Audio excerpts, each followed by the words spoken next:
Okay, right. Okay, so like I said, we're just going to go through the trading plan for today. Let's see what the day and the week has in store for us. Assess the markets and then take any questions, issues, comments afterwards. Okay, so let's, as usual, we start off with the economic calendar. Let me just bring that up.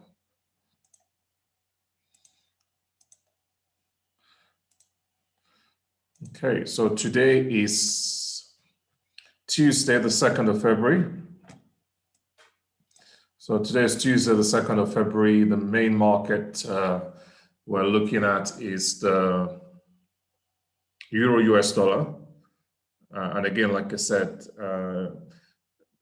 the main market we're always using for this session is the Euro-US dollar, but you can apply the same principles to any other currency pair you might be trading. You know, if you're trading multiple markets, it's still the same principle. So because we're focusing on the Euro-US dollar, we'll be looking out for reports of high importance and noting reports of medium importance that could affect the euro or the US dollar. So I'd say today is Tuesday, the 2nd of February. And again, I'm using the time zone GMT +2. So again, always make sure you set your economic calendar to your own time zone. I'm in Rwanda, so I'm using GMT +2. So all the times I'll be quoting will be GMT +2 times. So let's have a look at the calendar. So we can see that if you were trading currencies paired with the Aussie dollar, you would have been up early hours of this morning trading the interest rate decision. But of course, we're focusing on the Euro-US dollar. So let's see what's up. We can ignore Italy. Italy is of no consequence to us. Sorry, Italy. So the big one for today is at 12 noon, again, GMT +2, where we have the Euro area GDP growth rate. And again, I'll keep repeating that, you know, the four big economic reports are gross domestic product, GDP, inflation rate, consumer price index, unemployment rate, and then interest rate decision. So those four reports are always of huge importance, and they tend to override any other reports of high importance coming out that same day. So this at 12 noon, the Euro area, and of course we're trading the Euro-US dollar. So we definitely want to avoid trading the market prior to 12 noon when that GDP growth rate report is announced. And that is the last report of high importance for today, relevant to the Euro-US dollar. So the last report of high importance today, relevant to the Euro-US dollar, is the Euro area GDP growth rate at 12 noon. Of course, that's if you're trading the New Zealand dollar. So if you're trading currencies paired to the New Zealand dollar, then that's at quarter to midnight, Rwandan time, the unemployment rate. But we're not. Okay, so our main focus is this one at 12 noon. So we're going to, well, I keep saying we. I have to learn how to stop saying that. I should say I would not be trading prior to the report at 12 noon. Like I said, you guys might decide to do something different, something crazy. So, so I will not be trading prior to the report at 12 noon because there's a high probability the markets will be trending sideways prior to the report at 12 noon. Again, you don't use the words always or never when you're trading in the financial markets. There's no absolutes. So we're just saying there's a high probability. So it's likely that the market will trend sideways, but it's not a guarantee the market will trend sideways. But again, as a trader, you base your decisions on what usually happens, not on what rarely happens. And the markets usually, not always, usually trend sideways prior to the last report of high importance. So due to that, I'm going to avoid trading prior to 12 noon Rwandan time. So again, as usual, I want to look for the rest of the week because there's a very big report coming out of the end of the week. But as usual, like I said, ideally on Mondays, you want to have a look at the rest of the week just to guide your trading for the rest of the week, because if there's something huge coming out later in the week, that could impact your trading during the week. So this is 3rd of February, tomorrow, Wednesday. So you have the inflation rate tomorrow from the Euro area again. That's tomorrow. And Thursday, which is the 4th of Feb. You have the Bank of England interest rate decision. So that's huge, especially for currencies paired with the pound. That's on Thursday. Then Friday the 5th is when we have the big one on Friday the 5th, where we have the US non-farm payrolls or the US unemployment rate report. And as usual, as we know, the US, all reports of high importance due out of the US affects all financial markets. All financial markets are affected by reports of high importance due out from the US. So whether it be the bond market, treasury, stock market, commodities, all currency pairs, all markets are affected by reports of high importance due out from the US. And this unemployment rate report is of huge importance. So it's a highly anticipated report. It comes out on the first Friday of every month. So all traders, everyone in the markets, they know that this report is coming out. It's, like I said, everyone knows, even without looking at the economic calendar, everybody knows first Friday of every month, this report comes out, highly anticipated, of huge importance. And, there are some traders who only trade once a month and they just trade during this report. That's it. They just trade during this report. And afterwards, they pack up till the next report the next month. So it's of huge importance, highly anticipated. And due to that, there's always a likelihood, because everyone is waiting for this report, that the market could trend sideways all week leading up to Friday. So in view of that, I would only be having one attempt at the market every day leading up to Friday. Of course, on Friday, I'm not going to trade prior to the report on Friday. But today, tomorrow, Wednesday, Thursday, I will only be having one attempt at the market in view of this report of huge importance coming out on Friday. So again, like we said at the last session last week, that you just need to take each week, each day on its own merit in terms of deciding how you're going to trade, how many attempts at the market you're going to make. The decisions you're going to make will be based, every week, every day is different. So you just have to base your decision making based on what the week presents you, what the day presents you, and then you decide. And that's why it's important to go through your trading plan step by step, gather all the information you can, then make a decision on how best to trade on that particular day. So with the information facing me this week, and in view of that huge report coming out on Friday, that has informed me that I should only have one attempt at the market every day prior to Friday. So we'll also set up a session on Friday. So we'll trade that together on Friday. So I'll set up a trading economic news session. So we'll trade that report on Friday. And of course, you will all be notified when I set up that session for Friday.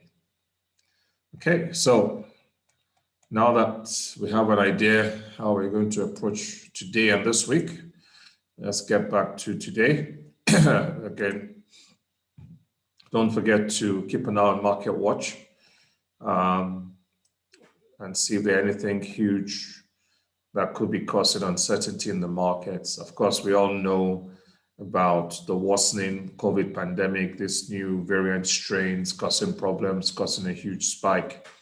Countries are beginning to lock their borders again. Lockdowns are coming into place again.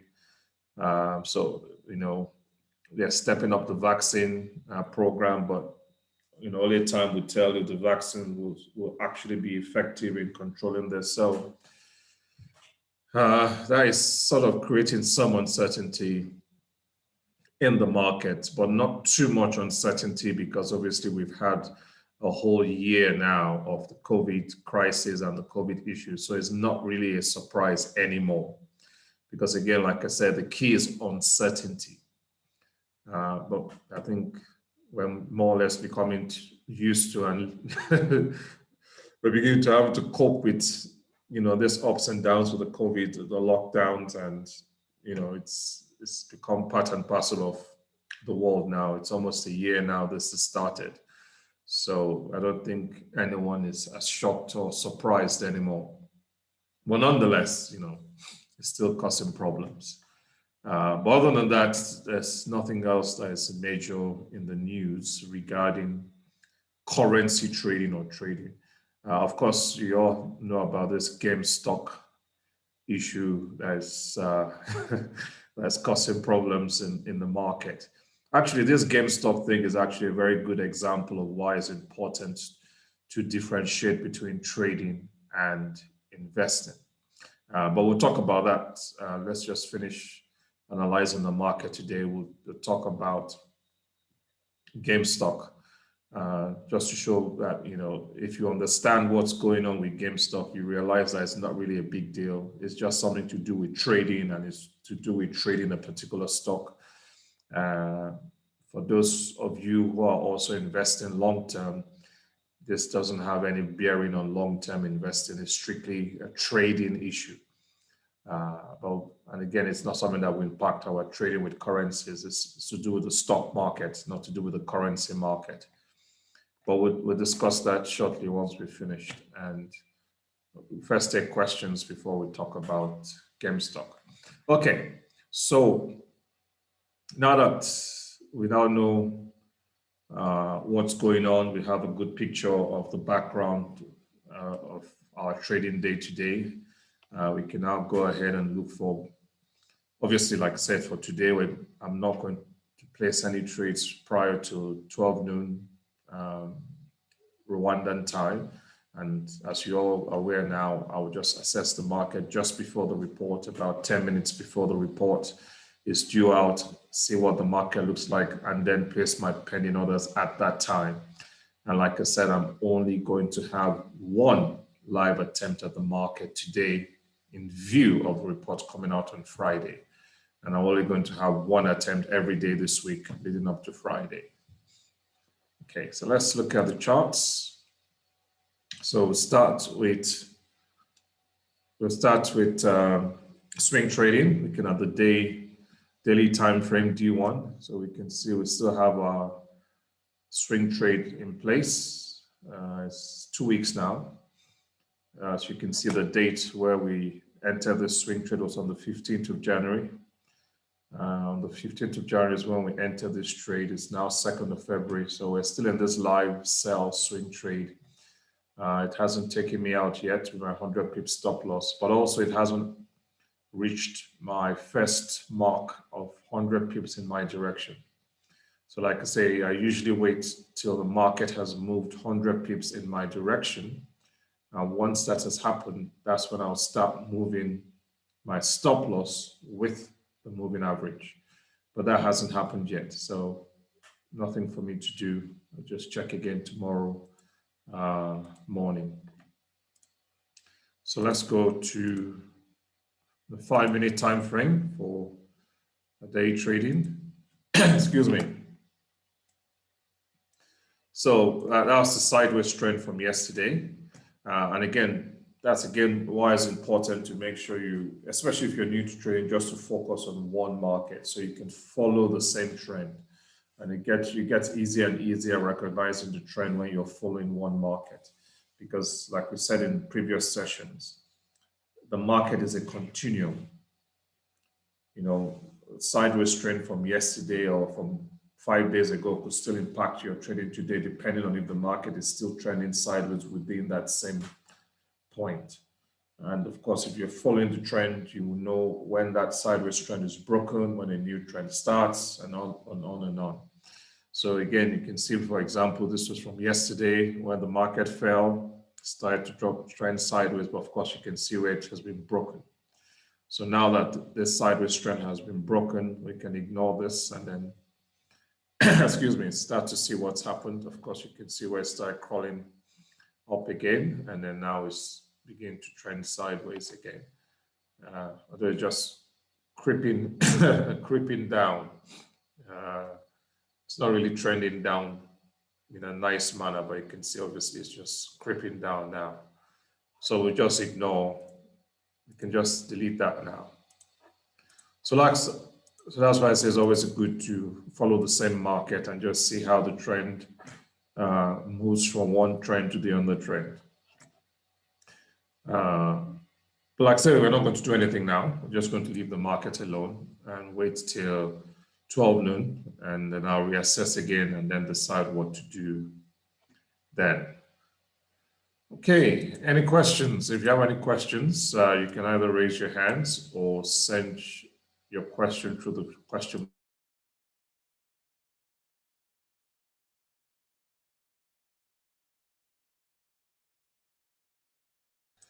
Any questions, comments? Oh, the other thing I just wanted to remind everyone about, I think we discussed it in the previous sessions. And again, interestingly, it happened during the week, last week. Because, you know, I think I told you about being careful, or well, I am always careful when the market is very close to an entry point prior to reports being announced. And I think we had that happen a couple of times during the last week, where, you know, because the market was close to my potential entry point, I decided not to place a trade at that entry point. Let me see if I can find it.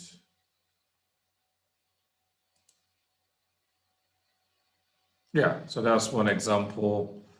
This was on Friday last week. So like I was saying, assessing the EURUSD when the Germany GDP report was due out. I said the market is currently trending sideways and the pivot point is too close to the current level of the market. So I only placed a sell order just below S1 for now. So you can see here where, yes, you could potentially buy just above the pivot point, because you can see the market was initially trending down and then it started to creep up. So you could have ideally bought just above the pivot point because it's not within a sideways trend. But like I said, the market was just too close to the pivot point. So I did not place a buy order there because, like I said, the report can come out, jump up, take my order and start, you know, doing crazy things, and I lose money. So it's always better to err on the side of caution. Of course, you're still going to have losses whether you like it or not, but the aim of trading is to try and reduce unnecessary losses as much as possible. So I just had a sell order there, but not a buy order there. So that's one example of you know, being careful. Like I told you, that's why sometimes you might notice that why didn't I place a trade at a certain point prior to report? But like I said, if that entry point is too close to the market, I tend to leave it alone, let the report come out, give it a couple of maybe 5 or 10 minutes, and then see, and then make a judgment then. Bola, why sell and no buy? Oh, like I told you, that's exactly what I was explaining to you, why I didn't place a buy order. Let me go back. Sorry, good morning, Remy. Can I quantify that question? Yes, go ahead. Yeah, so yeah, I understand that, and thankfully I'm beginning to understand that more. And I do kind of use that logic when I'm placing my own orders. But my question is, and it might sound like a silly question, but I just want to confirm it in my mind.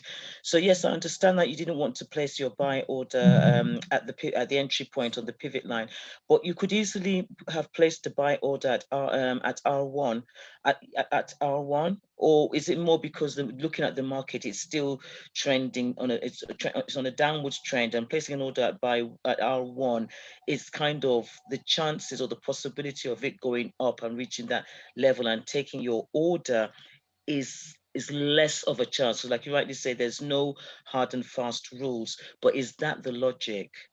Okay, that's a very good question, and I'm glad you answered that question so I can explain this further. And again, that's actually the whole aim of this session, because every situation is different. So yes, actually, you're correct in a way in some of your assessment, because like, don't forget, this is day trading. And with day trading, there are certain times where it's best to, obviously, if you've got the time, but it's good to watch and wait and see what happens. So usually the reason why I didn't place an order here, like you rightly said. So for example, if I had to go out and I'm not close to my computer, which again, it's a bit dicey if you know there's a report around that time. But ideally, is that when you know there's a report, you want to be at least hanging around and seeing what happens at least for 20 to 30 minutes after that report is coming out. So technically, I'm still watching and waiting to see. So I could still use that, but what I was doing is actually looking and seeing what happens when the report comes out. Because, for example, if the report comes out and the market falls in the next, so it doesn't actually break the pivot point. So in the next 5, 10, 15 minutes, if the report comes out, the market falls, and then I see the market around here, then I'll quickly place a pending buy order just above the pivot point. So what I'm doing is I'm watching and waiting to see what will happen around here before I decide whether to place a buy here or a buy here. So if the report comes out and it's just doing this for a while, then I'll watch and wait, because again, I'm trying to see, is it trending up quickly, or is it trending down quickly, or what's happening? Of course, if it quickly drops down and takes my sell order, then that, decision made. But if it's just hovering here, then again, I'm watching to see what's going on. But of course, if the report comes out and I see the market is moving quickly, then yes, I could then place a pending buy order there if I see that there's a momentum, and then I could place. So yes, again, like you rightly said, this is no hard and fast rule. It's just you beginning to gauge, what to be the ideal place to place your order. Would it be ideal to place it here or to place it here? But I just want to see how the market reacts after the report to decide whether this would be a right place or this would be a right place to trade. And usually I'll be able to make that decision within 20 to 30 minutes of the report coming out, whether to place the order here or there. So yes, it's one of those things where you just wait and gauge and decide, what would be the best thing to do. Does that help, Bola? Yes, it does, very much so. Thank you. Yeah, it's actually addressed a couple of things. I've always wondered why sometimes you place a sell, you don't place a buy. And I'm thinking, but I'd place a buy. Yeah. I would do that. Why isn't remedy? But now I can understand more the logic behind it. So it's more, again, I guess it's more and more about assessing the markets. Exactly. Yeah. Exactly. Exactly. And I'm glad you said that, because again, this is actually, I keep repeating, that's the whole aim of this Tuesday morning sessions, because I always tell people trading is theory, is a combination of theory and an art. So trading is not ABC, 1 plus 2 is equals 1 plus 1 is equals to 2. So trading, there's a bit of art in it, a bit of experience in it, a bit of, obviously, by the time you've seen how the market reacts in certain situation and what happens, that adds some more information to you. So as you can see, every day you just have to make a judgment call. There's no really right or wrong answer. It's just you making a judgment call based on your experience, based on you having trained on a daily basis. And that's what I always want people when they, which is what I've funny enough, we're currently going through our online Forex trading course at the moment. And again, the guys I'm teaching now currently on the course, they're not appreciating what I'm telling them, that look, you cannot become an expert trader after 5 weeks. That it's going to take time, and you watching the market and begin to decide how you apply all this information on a daily basis. But yeah, I'm glad to see that at least you're beginning to appreciate that. Yeah, definitely. Losing money as well.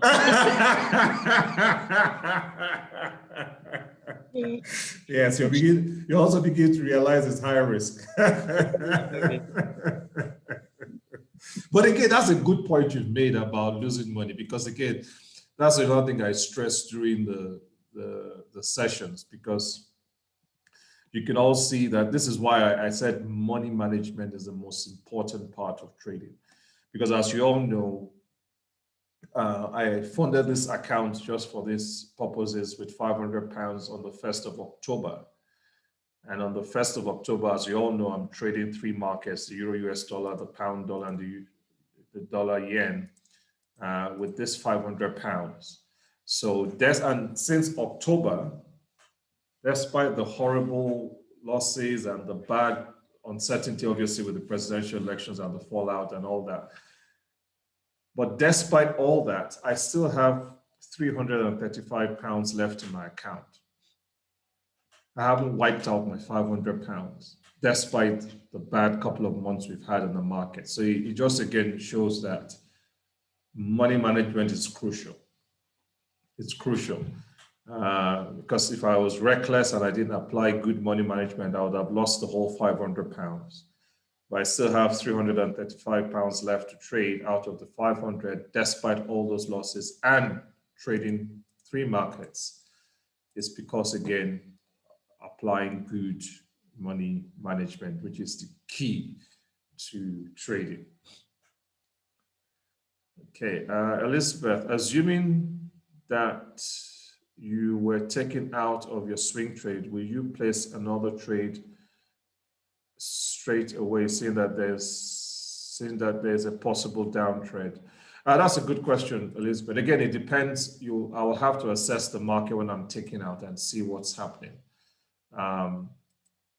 Because obviously at the moment, it all depends on how and when I'm taking out. In fact, this is actually a good example now, because as you can see, the market was initially trending up, making higher highs, higher lows. Again, that's why it's important to never forget your higher highs and higher lows. So you can see here, it formed a low, then a high, then a low, and then a high. So you can see it's forming lower lows and lower highs. But you can see here it's formed a high, which is lower than that previous high, but it hasn't formed a lower low yet. So the question now, is it beginning to trend sideways? So for example, now, just for argument's sake, the question now is this market now trending sideways? Let's just assume now it just goes back up, takes my order, and falls back down a bit. Then I would actually be reluctant to place any swing trade, because I'll begin to think, is this market trending sideways? So again, whether you're swing trading or day trading, you do not want to trade within a sideways trend.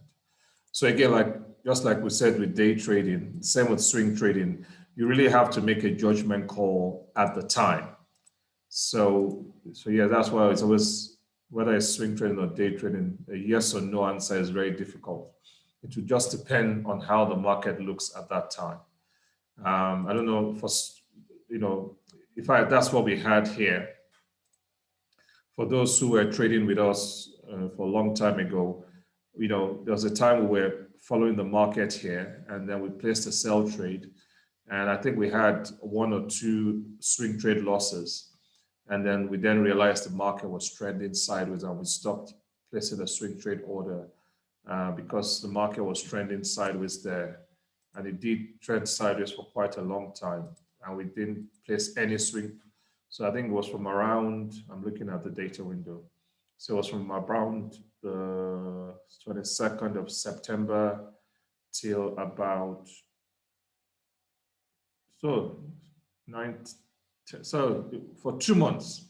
So basically it trended sideways for about 2 months and we didn't place any pending orders for 2 months, waiting for the sideways trend to stop before we started looking for swing trade opportunity. So yeah, it really depends on how the market looks, how the trend looks when I get taken out, and that would then inform my decision on what to do at that time. So yes, just like we've just been saying about day trading, yeah, the same applies with swing trading too. You just really need to have a look at the scenario at the time and then make that decision at the time. I hope that helps, Elizabeth.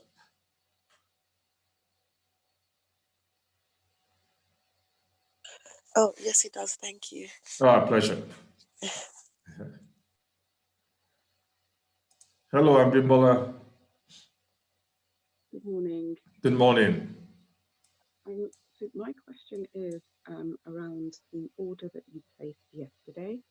Yesterday? Yeah, okay. Yesterday. You placed a buy order just below, just above S1. Yep. So normally the buy orders are above the pivot point. And then the sell orders are below the pivot point. And I just wondered why you placed the buy order at S1. Okay. I know that you sort of sell below and you buy above, but why was it a buy? Why did you actually place that buy there? Okay. That's a good question. And again, we'll go, I think we'll explain it again. It's remembering that the pivot point strategy works on the market resistance and the market support principle. So again, I know you explained the pivot point strategy last week, and I kind of get that. So, and I've worked with that, but I still don't understand why. That's what I want to explain again. Okay. That's what I want to explain again, because, and like I said, that's the whole aim of this session. So I don't mind explaining things over and over again. That's the whole aim of this Tuesday morning session. Like I said, I've set time aside, so I don't mind going over and over principles, because yeah, it's very important that one understands this principle in order to apply it well. So like I said, I'm now explaining this market support and market resistance principle. And like I said, in that principle, it's just you assuming you're in a room, whatever is below you is a support, whatever is above you is a resistance. And that's the key. Whatever is below you is a support. Don't unmute yourself, Abimbola, because I'm going to ask you questions. So whatever is above you is a resistance. So just remember that always, period. So this is you in the room. Whatever is below you is what, Abimbola? Support. Whatever is above you is what? The resistance. Good. So let's assume you're jumping up and down on this room. This floor will support you. Or if it's weak, you could crash through the floor and head to the next floor. And then you're here now. So whatever is built, so when I'm here now, what is this support to me here now? It's now a resistance. Exactly. So this support is now a resistance, and then what is below me here is now a support. So a support can become a resistance. And the other way to the mark, if you jump up and you crash through the ceiling, heading to the next one, and you're now here, what's this resistance to you here? That then becomes the support. Exactly. Good. So you now understand that whatever is below you is a support. So a resistance can become a support. It just depends on in what relation it is with you and that level. So like we're saying, let's clear this. So we're just saying that we're just going to replace you with the market. So saying this is the market now, isn't that right? Yes. So ideally, you want to buy above what? The resistance? Buy above the resistance. Good. And sell what? Below the support. Good. So if the market is here, where's the resistance? Is this here, isn't it? Yeah.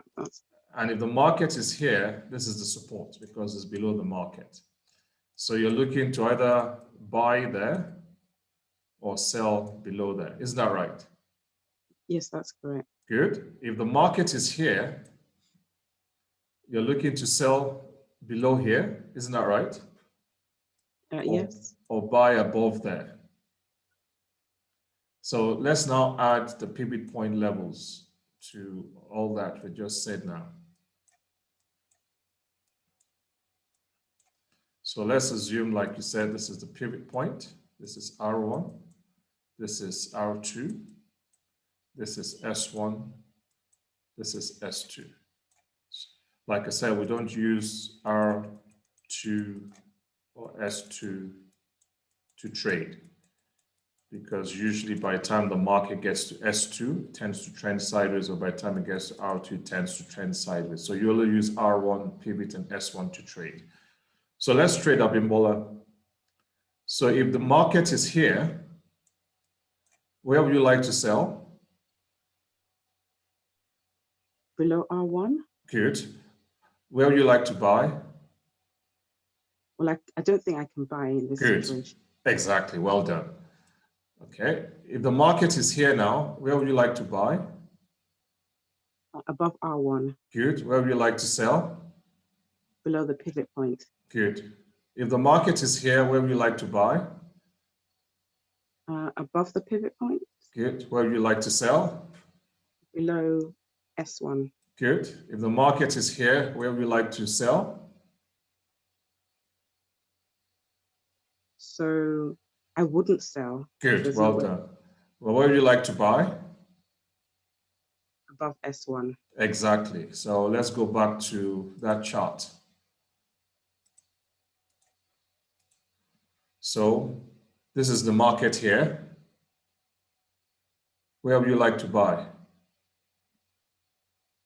So the first opportunity would have to be above S1. Exactly. That's what I did. Okay. Makes sense now. Yeah, so that's why I said I was happy to go with, and like I said, for everybody too, this is the whole aim of the Tuesday session. Because yeah, it's very important you understand how to apply the principles to use this strategy well. And like I said, that's the whole aim of Tuesday sessions is to, and like I say, I always encourage you all to ask me as many questions as possible. That's what I'm here for. So yes, so you can see you've now made the same decision as I made, Abimbola. Thank you. I'm not sure, I don't think I placed an order. I don't even think I placed an order because I found it quite confusing, but. That's okay. So at least going forward now, you'll be able to do that. So you can now see that it really doesn't matter whether it's the pivot point, S1, R1, what really matters is what is the relationship between those levels and the market. That's what matters to determine whether you're buying above that level or selling below that level. It all depends where the market is. Thank you. Pleasure. Any other questions? Before I talk about GameStop. I mean, GameStop is not ideally part of this session, but I might as well since we're here. Okay, let me talk about GameStop while I'm waiting for questions. But of course, if you have any questions while I'm talking about GameStop, by all means, you can also send your question through the chat box or raise your hand. Now, GameStop, again, is going back to the principles of trading and understand short selling. And I think that's why, again, it's important to understand all these principles of trading and investing, because once you do, you understand exactly what's going on. Because remember, I explained to you guys how you can profit in the market from selling. And this is what we'll talk about again. So how you can profit from selling in the market. And then the other term for selling in the market is what people say going short or short in the market. So people say they're short in the market, it means they're selling. The opposite is when you're buying in the market, they say they're going long. So those are just some terminologies they play around with. Just again, they use all this term just to sound smart. It's just silly. But so selling means you're going short, buying means you're going long. But let's stick with selling because that's what's happening with GameStop. So like if you refer back to the teaching about how you profit with the market falling, like I told you, just imagine this is me. So this is me, this is Remy. Like I said, I own a car. My car is currently worth $100. So this is me, I own a car worth $100. Then this is you. So this is you. So you are a car enthusiast. You know a lot about cars, you've analyzed the car market, and you are speculating. That's the key. You are speculating, speculation. That's the key. You're not sure, but you're speculating based on your analysis. You're speculating that in the next week, the value of my car is going to drop to $80. Okay? So it's just you speculating that you feel based on your analysis of the car market, you feel the value of my car is going to drop to $80. So I hope you all understand this so far. So I own the car. This is my car. My car is currently worth $100.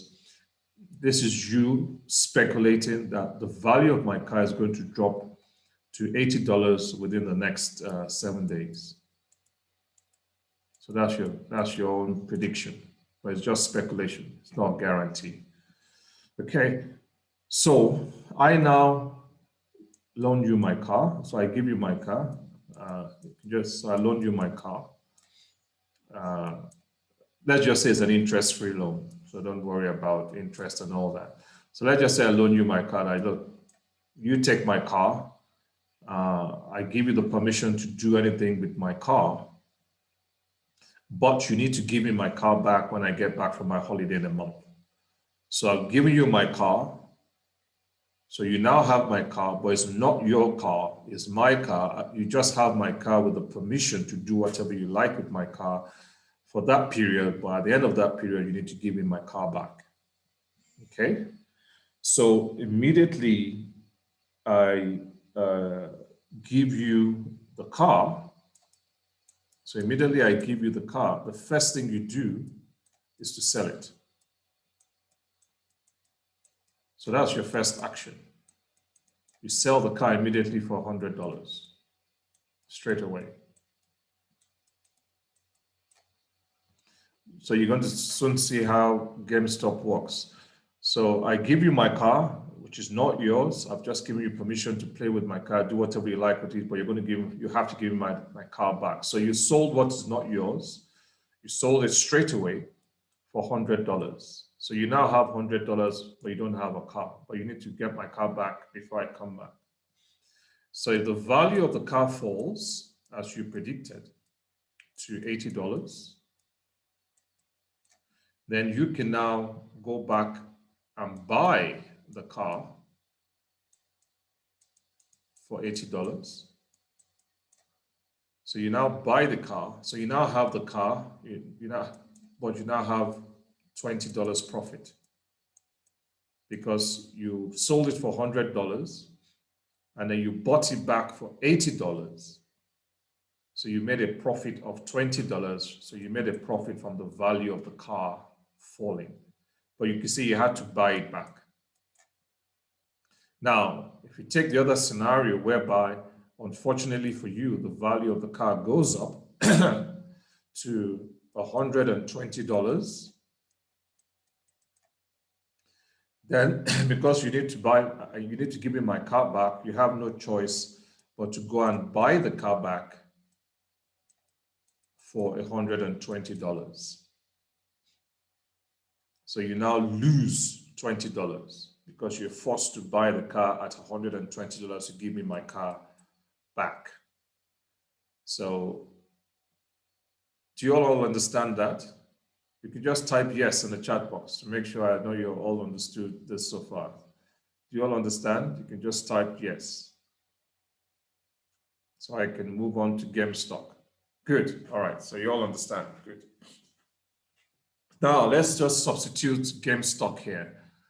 So this car now is GameStop or AMC or any of those stocks, those who were shorted, you know, AMC, GameStop and all that. So this car enthusiasts were the hedge fund managers. So this person here is the hedge fund manager. Those hedge fund managers. So what these hedge fund managers did is that obviously they took a loan. They bought, they loaned all these shares. In fact, they took 150% loan on these shares. They over leveraged. Anyway, so they bought all these shares and this is what we say, they shorted it. Basically what they did is that they speculated the value of the stocks will drop. And of course, if the value dropped, which is what they were hoping, and in fact, because they were shorting it heavily, they were hoping that in itself would drive the price down, and then they would just go back and buy it cheap and make a huge killing. So that is what these hedge fund managers were doing. But remember, for them to make their profit, they need to buy it back. They need to actually buy those shares back. Now, this is where those Robinhood guys and Reddit guys came in. So they decided to buy these stocks, driving the prices up. So those guys bought these stocks en masse and they drove the prices up. And you can see, like this scenario I gave you, these hedge fund managers, they really have to buy it at that price, whether they like it or not, because they have to buy it. So this is why those guys those Robinhood guys, obviously they understood this principle. So they just went and bought it en masse, you know, shot the price up. So these hedge fund managers, they have no choice but to buy. So those guys were lucky, the Robinhood guys. So maybe they all just rushed and bought it at £100 and they drove the price up. I think the price went up like 200%. So let's just assume they drove the price up from £100 per share to £300 per share. But these hedge fund managers now, they have no option but to buy the shares back at £300, whether they like it or not, because they have to give the money back. So that's why they all made a huge loss of billions of pounds, because they had all these guys, and these guys who bought and bomb rushed these stocks, they just made a quick killing, a quick profit. So that's why I said, if you understand the principle of what's happening with these hedge fund managers and the Reddit and Robinhood guys, it's no big deal. They're just trading. And with this, yes, somebody's going to lose, somebody's going to win. But of course, the reason why it's making a lot of news is because now these professional hedge fund managers have been beaten by the common man, and they are the ones crying like big babies and trying to act as if something is wrong, something is happening. No, nothing is happening. This is what has been happening in the markets for centuries. It's just that they've been beaten by these retail traders, people like you and I, and they don't like it. They don't like the fact, and that's why they're making a huge fuss about it. But you can see from a principle point of view, it's above board. Nothing wrong is happening. They're the ones that went to short the market thinking they'll make a killing, but it's the retail investors that made a killing, at their own expense. But this is actually, again, why it's important to understand the difference between trading and investing. So this is trading. So people are going to make money in the short term. But it doesn't, from a long-term investing point of view, it will not affect AMC or GameStop in terms. So if there's no demand for AMC cinemas, the company probably will still go bust. Or this video game company, GameStop, if the fundamentals are still bad, they will still go bust in the long term. So as a long-term investor, you know, you will still have to do your fundamental analysis of AMC and GameStop and decide whether these are good companies to invest in the long term. So again, this is why it's important to differentiate between long-term and short-term, differentiate between long-term investment and trading. Because if you're thinking long-term, you shouldn't get into this game with these traders. You should do your proper analysis, and if you feel that these companies are not fundamentally sound, you don't buy them for the long term. As a trader, you don't care about whether they're going to be around in the next 6 months or not. As a trader, you might just want to make your money within the next couple of days with this game playing. But again, there's still a risk involved, because if the hedge funds do manage to drive down the prices, if you're still holding it and it drops below where you bought it, you could still lose money. So again, this is where trading comes in. It's a risk. We're all playing games. So that's why I said, really, if you understand the principles of what's going on, it's not a big deal. And like I said, you can now see why it doesn't really affect the currency market or other stocks like Apple, Amazon. You really won't, all these games they're playing won't affect them. It will just affect the particular stocks that they're playing with. And it will just affect them in the short term. As a trader, it would affect them in the long term. Okay, so that's important to understand. So again, you can now see why once you understand these principles, it really makes it's very easy to understand.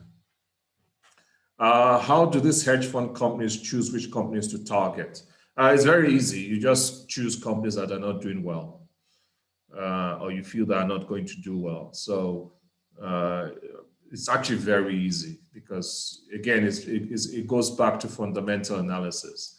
So for example, now, you know, the restaurant industry is doing badly because of the COVID. You know, the airline industry is doing badly because of the COVID. I'm just giving you some rough examples. So, you know, as a hedge fund manager, you can just decide to short American Airlines and sell it. You can decide to find one big restaurant chain and decide to short it and sell it. And again, that's the thing about the market, like we talked about in trading, about mass psychology. So if everybody sees the hedge fund managers selling those stocks, people can also panic and start to sell it, and they won't drive the price even down further, which is what the hedge fund managers want. And they just want to drive the price down, because again, everyone, I mean, you don't need to be a rocket scientist to know that, you know, airlines, restaurants, the cruise industry, tourism, you know, there are certain industries that you know are not doing well, that their prices are going to drop. And this is where hedge fund managers come in to just push it down a bit more. And again, because these guys are trading with billions and millions of dollars, all they just need is a short drop for them to make a huge profit. So you can see it's not difficult for them to find those companies to short. Abimbola, can we use the same principles around pivot points and MA for these stocks? Yes, you can, because again, it's still trading. But like I said, you just have to remember that there's a risk involved. Funny enough, my nephew, I've taught my nephew how to invest and trade. So when this GameStop thing started, he sent me a text saying, "Uncle, am I joining in the game with the games?" I said, "No, I'm not playing those games with GameStop. That if he wants to, he can go ahead, but I want him to just make sure he's using money he can afford to lose, because you never know which way to go." So yeah, you can still use these principles of pivots and MA and all this for these stocks. But again, remember, there's not a guarantee. Remember, it's still high risk. So don't think, again, just like you've seen with the currency trading we've been doing over the last couple of months, the markets have been bad, we've been losing money. So again, don't forget those same principles apply. Yes, you could make money with it, but you could also lose money with it. So again, money management, like I told my nephew, just make sure you're using money you can afford to lose. If you want to go and play this game with GameStop and AMC and Co. Where are the hedge fund traders from? Egonosum, I can't understand your question. Are the hedge fund traders from the diagram you drew? You can either retype the question or you can unmute yourself. I can't understand the question. So you can either retype it or unmute yourself and ask the question. So Abimbola and Bola, I hope I've answered your question, okay? In terms of how they choose the companies to target and whether you can use the principles for trading in this scenario. Okay, good. Thanks, Bola, and I hope I answered your question to Abimbola. Yes, you did. Thank you. Pleasure. Where are the hedge fund managers from the diagram you drew? Oh, okay. From the diagram I drew, I hope I haven't wiped it off. Yeah. The hedge fund managers were the speculators, the people I gave the card to. Let me see if I can quickly draw it again. So like I said, this is me. That owns the car. What, $100 or £100 now? So that's me. I own this car. This is you, who is speculating that the value speculating. So this is you speculating that the value of my car will drop to $80, 80 pounds within 7 days. So this is just you speculating that the value of my car will fall to $80. So like I said, I now give you my car. So I loan you my car. Like I say, you can do whatever you want in my car because I'm going away for 4 weeks. So I've given you my car for 4 weeks to do whatever you like. You have the permission to do whatever you like with my car. But once I get back, you need to give me my car. Like I said, once you've got my car, first thing you do is to sell it, or you short it. So you sell it for £100. So you have £100, but you don't have the car. So you need to get me my car back because I'm coming back. So like I say, if you're lucky and the value of the car drops to $80 or £80, you can go back and buy my car for £80 and you made a profit of 20. So that's how, again, that's what we do when we're trading the currency market. That's how you profit from the market going down. But like I say, if the value of the car goes up to £120, you would have to, fish out £20 from your own pocket and to buy the car back. And you're going to lose £20 because it's gone up by £20. So you have to, because you sold it for 100, you are expecting to go down, but it's gone up to 120 and you need to get me my car back. So you must buy it at 120 and you need to get £20 out of your pocket. So you've lost £20. So we're just saying that in this scenario, this is the hedge fund managers. Actually, also don't forget this session is being recorded. So you can also watch all this again. This session is being recorded. So these are the hedge fund managers here, speculating. So like I said, this is the hedge fund managers. And again, like I said, what happened with GameStop and AMC and all this thing is because retail investors on Robinhood and Reddit, they bought the stock en masse. And as you know, as people start to buy, the prices go up. So because they bought it en masse, they drove the price of the car up to like £300. They drove it up to like £300. So now they're forcing these hedge fund managers to buy it back at a very high price, making a huge loss. And this guy is who bought it, making a huge profit. And that's what you're just hearing in the news. And it's this hedge fund managers crying like babies. Okay. Any questions? Any more questions on what we're doing today, trading or anything else?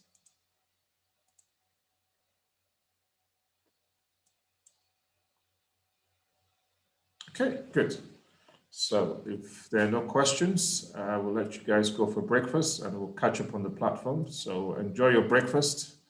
Have a good day. Do keep safe. Stay healthy and we'll catch up on the platform. Take care, everyone.